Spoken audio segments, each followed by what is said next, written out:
अस्सलाम वालेकुम स्टूडेंट्स। अच्छा, आज की वीडियो में हम लेबलिंग और शिपिंग सर्विसेज को डिस्कस करेंगे कि लेबलिंग और शिपिंग सर्विसेज क्या होती हैं और हम क्यों डिस्ट्रीब्यूटर से इनका पूछ रहे होते हैं।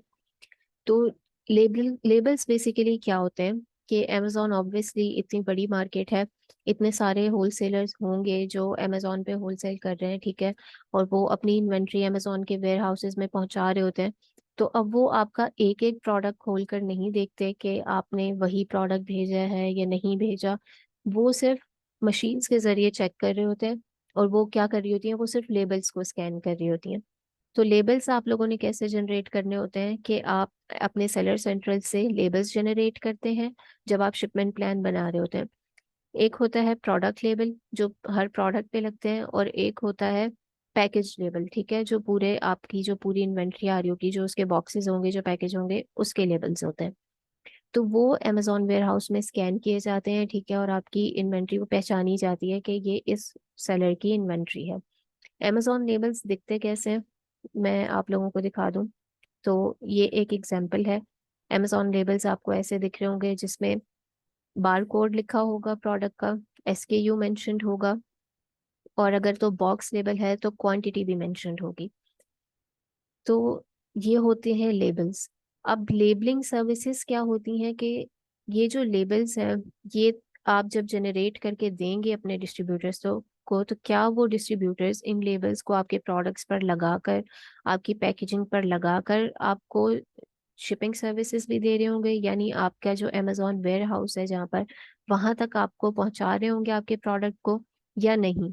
अगर तो वो पहुंचा रहे हैं, आपको लेबल्स भी लगा कर दे रहे हैं प्रोडक्ट पे, और आपके वेयर हाउस तक भी पहुंचा रहे हैं, तो ये आपकी लेबलिंग सर्विसेज और शिपिंग सर्विसेज दोनों इंक्लूडेड है इसमें। और अगर तो कोई डिस्ट्रीब्यूटर ऐसा कर रहा है कि वो कहता है ठीक है, हम लेबलिंग सर्विसेज आपको देंगे, हम लेबल्स लगा देंगे जो आप हमें जनरेट करके देंगे, लेकिन शिपिंग सर्विसेज हम नहीं दे रहे, यानी अमेजोन के वेयर हाउस तक हम नहीं डिलीवर करेंगे। तो यहाँ पर क्या है कि सिर्फ आपको लेबलिंग सर्विसेज दी जा रही हैं, वो डिस्ट्रीब्यूटर शिपिंग सर्विस नहीं दे रहा। और अगर तो ये दोनों सर्विसेज नहीं दे रहा, तो ऐसे में हम क्या करते हैं, ऐसे में हम 3PL सर्विसेज यानी third party logistic services hire करते हैं।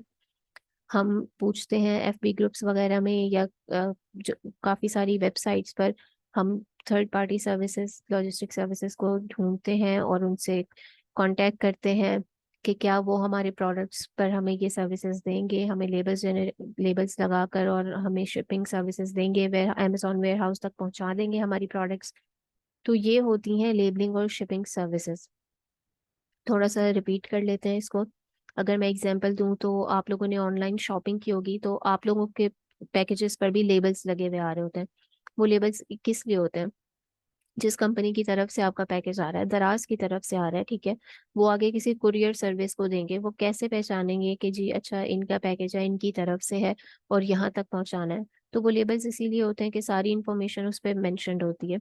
इसी तरह जो अमेजोन के वेयर हाउस तक पहुंचाने के लेबल्स होते हैं, वो भी ऐसे ही होते हैं कि सारी इंफॉर्मेशन उस पर मेंशन्ड होती है, और बार कोड्स होते हैं कि कहाँ से आया है और कौन सा एसकेयू है, कौन सा प्रोडक्ट है, और देख लेते हैं वो कि मतलब किस लिस्टिंग का है ये। तो सारा उनको उस लेबल से आइडिया हो जाता है, क्योंकि वो एक एक प्रोडक्ट आपका चेक नहीं कर सकते, तो इसलिए होता है। और लेबलिंग सर्विसेज और शिपिंग सर्विसेज बस यही है कि क्या डिस्ट्रीब्यूटर्स आपके पैकेज को, प्रोडक्ट को लेबल करके आपके वेयर हाउस तक पहुंचा रहे हैं या नहीं पहुंचा रहे हैं। अगर तो पहुंचा रहे हैं तो बहुत अच्छी बात है, आप ऐसे डिस्ट्रीब्यूटर्स के साथ लाजमी जाएं। और अगर तो नहीं पहुंचा रहे हैं तो भी कोई बड़ा मसला नहीं है, ज़्यादा कॉस्ट नहीं आती है अगर हम थर्ड पार्टी लॉजिस्टिक्स हायर करें। ज्यादातर $1 या $2 का डिफरेंस होता है, बस वही होता है, और वो हम मिसलेनियस कॉस्ट में वैसे ही ऐड कर चुके होते हैं। तो आई होप आप लोगों को समझ आ गई होगी। अपना ख्याल रखिएगा। अल्लाह हाफिज।